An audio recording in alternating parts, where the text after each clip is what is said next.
5 రాష్ట్రాల ఎన్నికల్లో తమిళనాడులో సంచలన ఫలితాలు వస్తున్నాయి. ఉదయం నుంచి కౌంటింగ్ కొనసాగుతుండగా ఆధిక్యంలో విజయ్ పార్టీ టీవీకే సెంచరీ కొట్టింది. అధికార డిఎంకేను 3వ స్థానానికి నెట్టేసింది.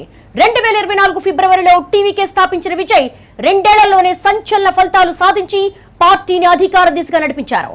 ఇక ఈ ఎన్నికల్లో యూత్, దళిత్, ప్రభుత్వ వ్యతిరేక ఓటు విజయ్ కు కలిసొచ్చింది.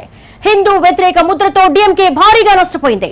తమిళనాడులో 234 అసెంబ్లీ స్థానాలుండగా మ్యాజిక్ ఫిగర్ 118. అయితే ఇప్పటికే 100కు పైగా స్థానాల్లో విజయ పార్టీ ముందంజలో ఉంది. ఈ స్పీడ్ చూస్తుంటే మ్యాజిక్ ఫిగర్ దాటిపోవడం ఖాయమంటున్నారు విశ్లేషకులు. ఈ ఫలితాలతో డిఎంకే శ్రేణులు నిరాశలో కూరుకుపోయారు.